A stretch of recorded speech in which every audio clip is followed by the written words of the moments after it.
Well, welcome, Dave Campion. I am so glad that you are joining us for Crossing the Line because you are exactly what Crossing the Line is about. A leader who understands the importance of leading with your head and your heart and crossing that line back and forth. In fact, you're doing it with your incredible company, Areté, and the fact that you are in the midst of not only transitioning with all this COVID stuff we'll talk about, but navigating, I guess I should say, but you have actually transitioned the culture there. It's just been amazing to me to watch. It's been a really cool leadership opportunity, Dave, for me to observe that, and you're in the middle of that because I know that continues, but you have made profound changes in that culture and how they view leadership. Although we're not going to talk a lot about that today because I want to talk about you. I want to know about the leader who did that. So welcome. I'm glad you're here. Thanks for joining us from sunny California. Yes, sir. No, Larry, real pleasure to be here. Hopefully you and the family are all doing well. And as you said, all coping with this crazy time of COVID. But we're all doing well and adapting to it as best we can. Hopefully it won't be around forever, but it sure seems like it right now. It does, doesn't it? It's like, when is this thing going to end, for the love? Yeah, absolutely. Thank you for asking about me and my family. We're all doing well and navigating. But how are you? How are you doing personally, and how are you weathering this consistent storm we seem to be in? When it comes to COVID, I mean, fundamentally, me and my family are healthy. Kids are good. They're back from college and having to, adapt to working from home instead of being off at college and enjoying the college life. My wife and I are both healthy and doing well. The only challenge I've had personally in the family is I have an elderly father up in Oregon who I like to see a few times a year. Getting up there has been a challenge. So, I'd like to get a chance to do that. Might take some time soon and drive up there. I'm sure I want to get on an airplane and visit him. Matter of fact, he told me don't bother. Thanks. So that's been a little tough, but hopefully we'll get to see him sometime this summer. Work-wise, I feel our company is a defense industry company. We're part of the essential worker side of things. So we've been very fortunate as a defense company to be able to keep working. We've pivoted really quickly to adapt to the environment and allowing people to work from home as best we could. Keeping our employees safe as we can, best as we can, and trying to keep our customers happy at the same time. And then all have been very understanding, how this is impacting everybody. But fundamentally, everybody gets to keep working. Everybody keeps their job, which is great.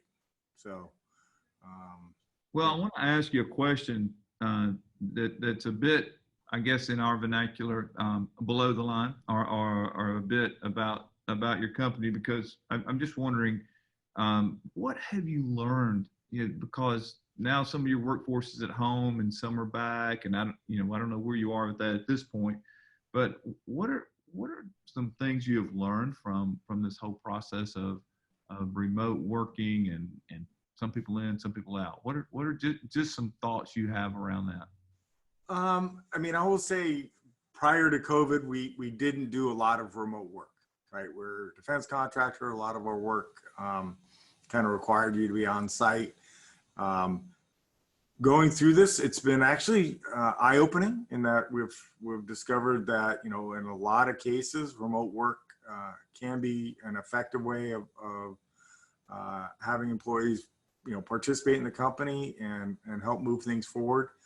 There are places that it just doesn't work. When you're in production and you have to touch hardware, you can't get around that. We do some classified work, and you can't do that at home. So that was probably our biggest challenge. We are able to pivot to get some people to be able to work at home initially, especially those in the high risk groups. But eventually, 4 or 5, 6 months later, as we're kind of approaching 4, 5, and 6, It's been a little more difficult because we had to make sure we were able to satisfy our classified customers. So did you work from home at all, or did you just go in the whole time? For me, our company has a unique culture in that nearly everybody has their own office. And so I was able to come into work. I sit in an office, and most of our employees are in the same boat. And so we were able to work, come in and work in the office. So that's what I have been doing almost the whole time. That's awesome. That's I know I that's a great thing that you could do that. I know I was working from home and still do some until it got to the place where my wife said, are you still gonna work from home?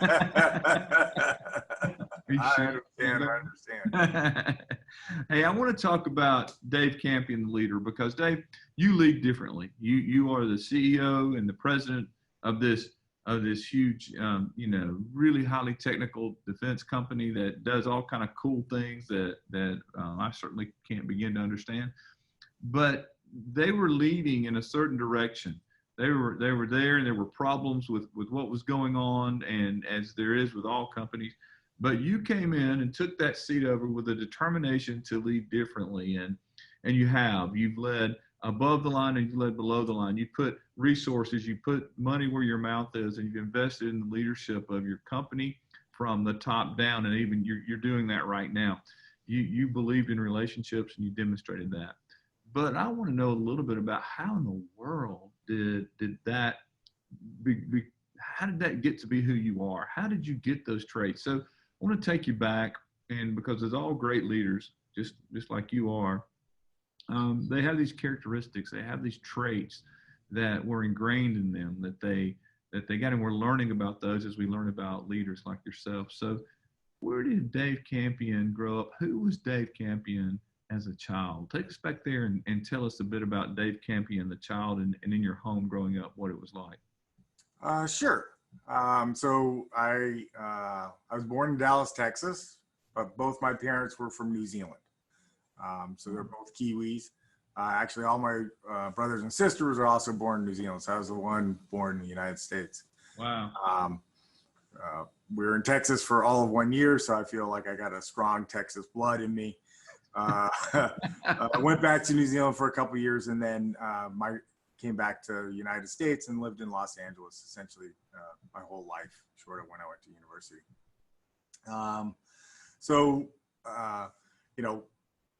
I had what I thought was a pretty normal childhood.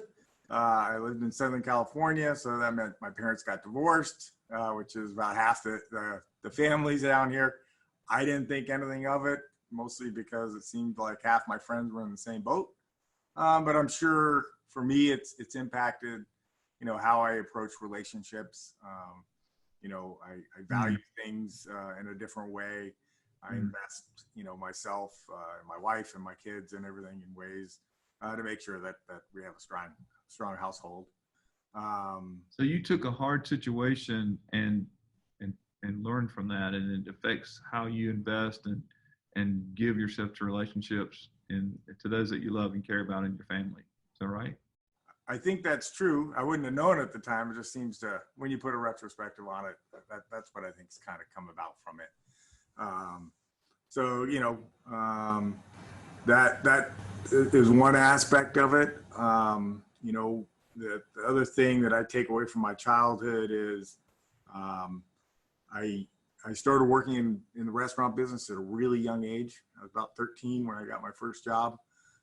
Don't tell the labor department, I don't think I was really allowed to have that. I got it from my brother who worked in a restaurant, and it was a great job where I sat in Venice Beach in a parking lot, making sure people were going to the restaurant and not going down to Venice Beach. And that kind of, since then I've been working, ever since then, essentially, one way or another. And it instilled a really strong work ethic that I think was, ingrained in every part of my life, from my parents to my siblings and things like that. And so I think that's kind of been one of the things that has, shaped me as an individual from a childhood all the way through my career. So where are you in the birth order of your home? Of the original family, there was 4 kids. I'm the youngest. So I also had to learn how to get along with others because he had no authority. Right. So you better figure out how to get along. Certainly part of my personality. And then when my father got remarried, he married with 2 additional children and then had a 3rd child. So I went from being the youngest to the middle. Now I get to pick on the younger ones, or I don't know. I have to ask you this question: since your family is origin is from New Zealand, can you do the dialect? Can you do the New Zealand dialect? No, I only spent 2 years there. I can't do that dialect. My father still has a New Zealand accent and will break it out extra strong when he needs to. But no, I don't really have it. Other than I know funny words like the boot and the bonnet of a car, which Right. People know. I love it. We have some dear friends. We were in New Zealand last fall. I had some dear friends over there, and they just I could listen to them speak. I could listen to them talk all day. I love the dialect. So you grew up in a blended home, and what I've heard you say so far is that you've learned the importance of relationships, and then you've learned the importance of working hard, of a work ethic. Is that correct? Yep, absolutely. So take us up. You're a teenager. You're about to go to school, and kind of help us to know who is Dave Campion, the young adult. Sure. So I went to school down in San Diego at UC San Diego. I'm an engineer by training. When I was young, lasers were kind of the new thing on the block, and I wanted to learn about them. So I went into electrical engineering because that's how you do the optical side of engineering at that school. Really enjoyed that. Did research in some of the labs and stuck around and got my master's degree from there, and thought about getting a PhD, including getting accepted into the program, but then realized that I'd be an indentured servant for 4 to 5 years. Thought I'd go join the workforce instead. So that's awesome. Now, Dave, how did you find, what is it inside of you that propelled you to go into engineering, electrical engineering, and then to go pursue your grad degree? What was that about?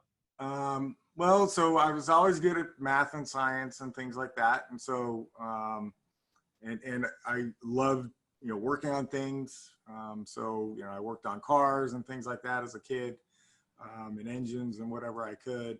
And so that kind of steered you towards engineering. And so that put me into that path.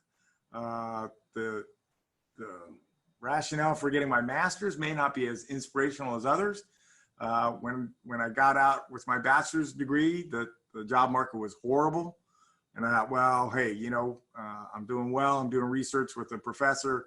Why don't I just stay on and get my master's? And they accepted me into that program. Wow. Thinking, a year or 2 later, it might be a better job market. Yeah, it wasn't. It took me a little while to get a job, actually. I mean, it took me, 3 or 4 months after graduating to find a good job, which was tough. And then, of course, when that comes along, I had suddenly 2 companies that were very interested in me at the same time.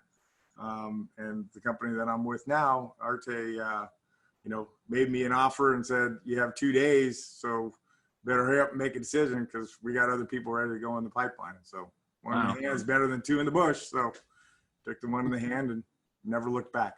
So Areté this is your only job. I mean, this is, you started there and you're still 27 years later, you're still here. Is that right? That's exactly right. So I need to know where you met your bride. Where did you guys meet? So, that person we were just talking about who said you got 2 days, that was my wife. What? She was the HR manager at the time. And so she was the one who came in and told me, hey, you got to get in. And if you want the job, you got to take it now. When I first started working at the company, I was just thankful to have a job. So all I did was work. I worked in a place that you had to sign in and sign out every day. And so I opened that space every day and I closed it every day just because, I was thankful to have that job. About a year later, I started to open my eyes and I realized there was a pretty nice young lady that seemed to get along with real well. And we ended up getting married a few years later and have a beautiful family and enjoy it. So, yeah, so she hired me. I love that. Your wife hired you. That's cool. Yeah. Talk to me about through the years, how have you found that balance between, because you do have a beautiful home, beautiful family. It's very obvious to me that that you care so much for them and you have invested in them.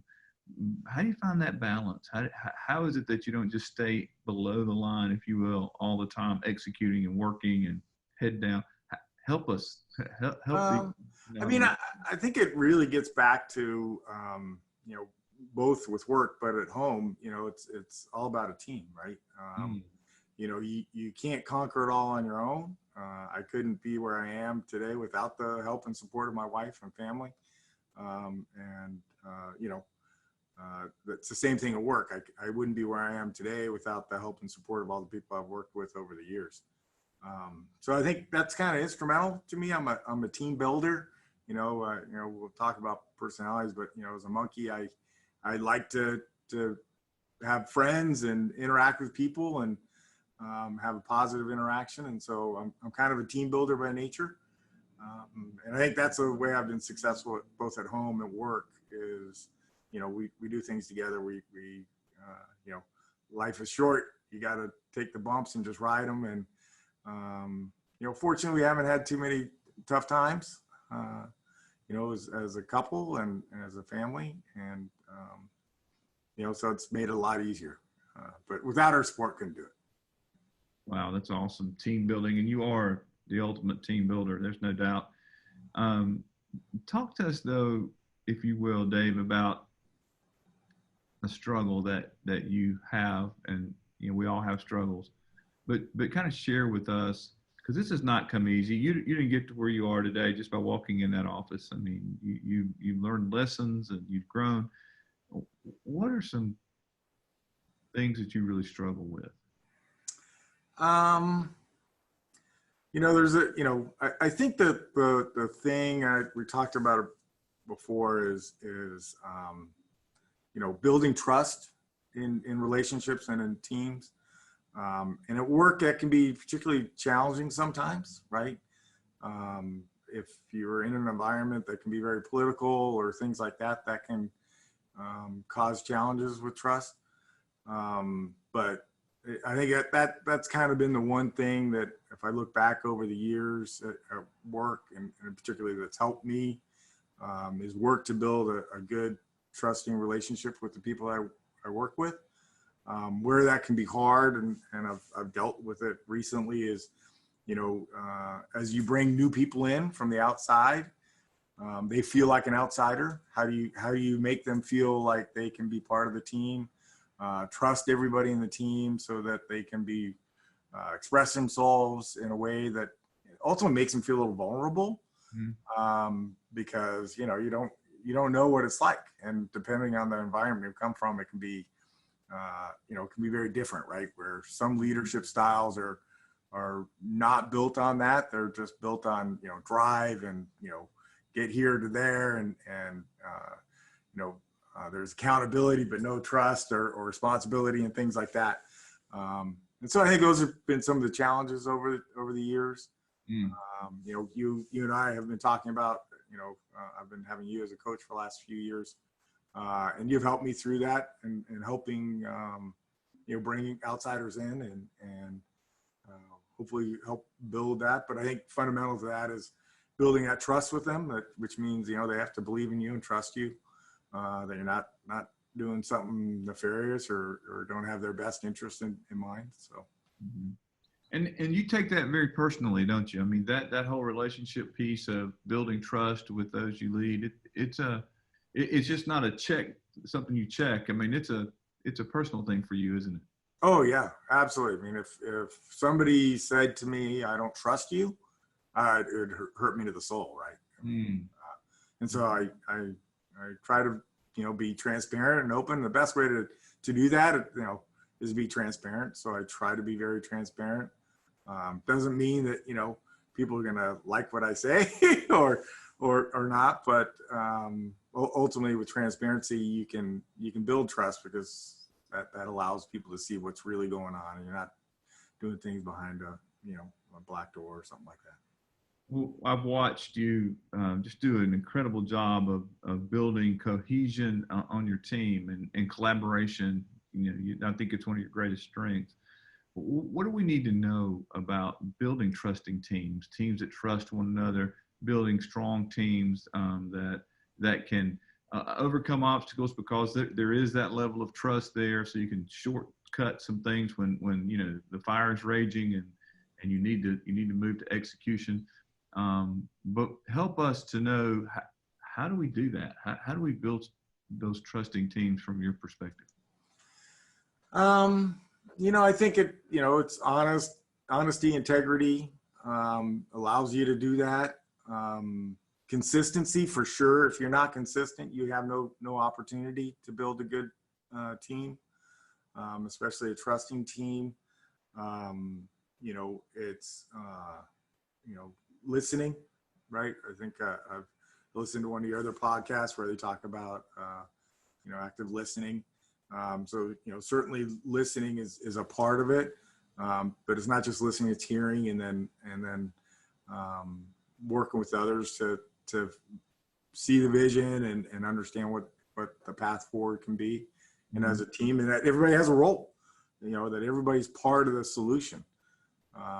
And I think that's helped a lot lately for me, where if everybody understands the role and that everybody's actually trying to move in the same direction, then you don't feel like you have to worry about that other side, right? I understand that person's got my back when it comes to moving things forward, and you're not working against each other in any way.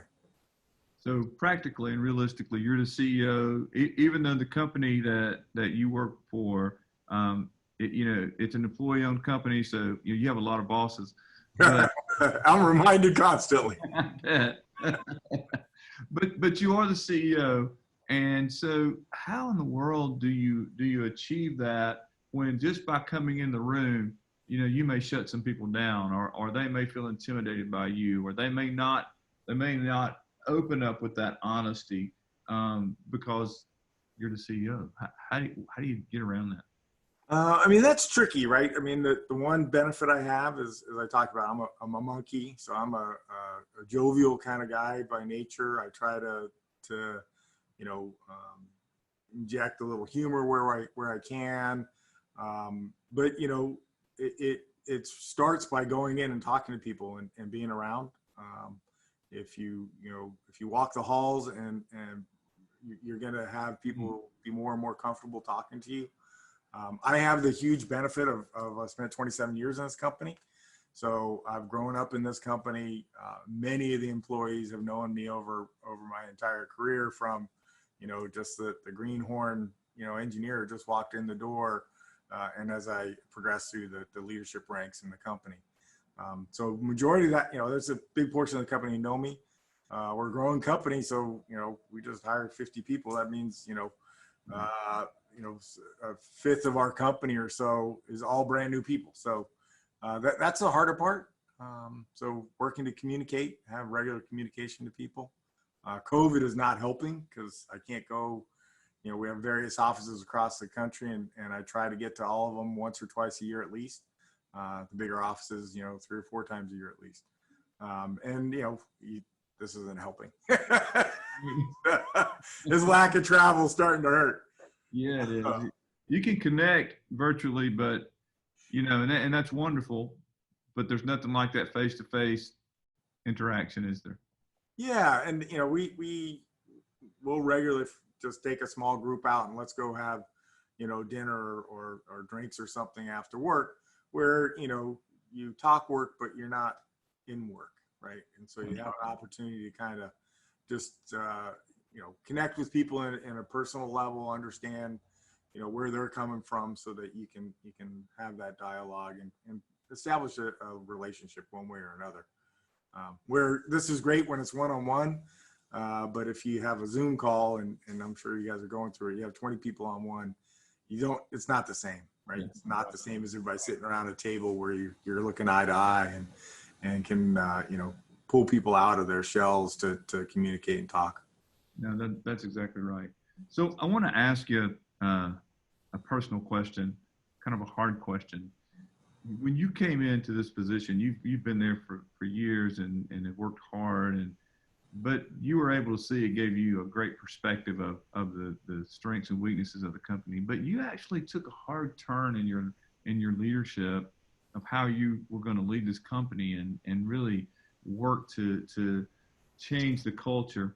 Have you, when you first started that, tell us, was it easy? Was it difficult? Did you get pushback? Did you talk about trust? Did they really trust you to do that, or did you have to earn that? I think I was in a unique situation. So prior to becoming the CEO, I was the COO for the company, and we had a different leader at the top that was not as vested in the company as I was.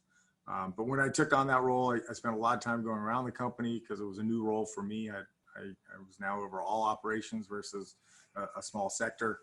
And so I took the time to go talk to a lot of people and interact with them. The other thing that came along is because of the lack of leadership with the previous administration, so to speak, there was a void, right? And in some sense, you filling a void is easier than going in and trying to turn a ship that's been sailing a particular way really well. And so, me with the help of the other executives on the team kind of really pushed towards the idea of investing in our people, believing in our people, believing in leadership and the importance of leadership. We have a very technically strong company. Not all technical people have, strong EQ aspects. So we wanted to invest in that. And so we've done that. We've essentially all of our leaders in the company, if they either supervise people or manage programs at one level or another, we've gone through, work with them to go through leadership coaching, understanding more about leadership, that, there's a lot more to leadership than just making sure a program's running right, or that you talk to your employee once a year to do a review and things like that. And so I think that wasn't hard because people actually wanted it. They didn't know it, and majority of the people have really actually appreciated the company taking that turn and investing in them.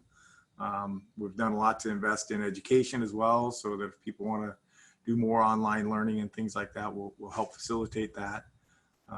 So investing in people is not, it's in some sense, it's the easiest thing you can do and gain a lot of support, credibility from your employees. Right? Investing in people will return, on that investment. Wow. Whether it's emotionally or physically or financially or whatever it might be. Investing in people yields a return. That's awesome. Absolutely. Absolutely. So as we close our time today together, and I'm so appreciative of you giving us a bit of your time and wisdom and insight from all that you have going on, what would you say, what tips, what helps would you give the aspiring leader? He or she is just getting going. They're trying to make their way. They're trying to build their influence and their leadership. What help would you give them? It goes back to what I've said before. I'm a team builder. I believe in building upon a base of trust.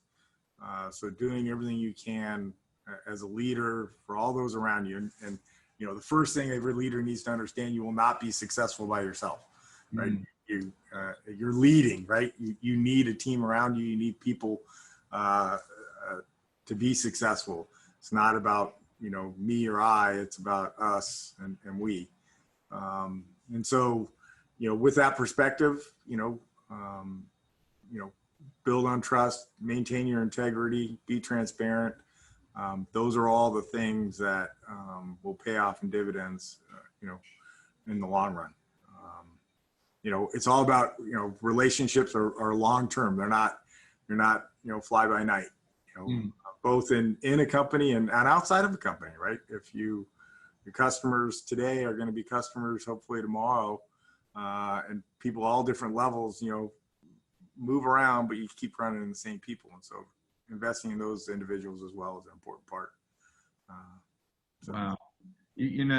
I could just listen to you all day. You've lived it. You know it. You have that experience, and thank you for sharing a bit of that with us.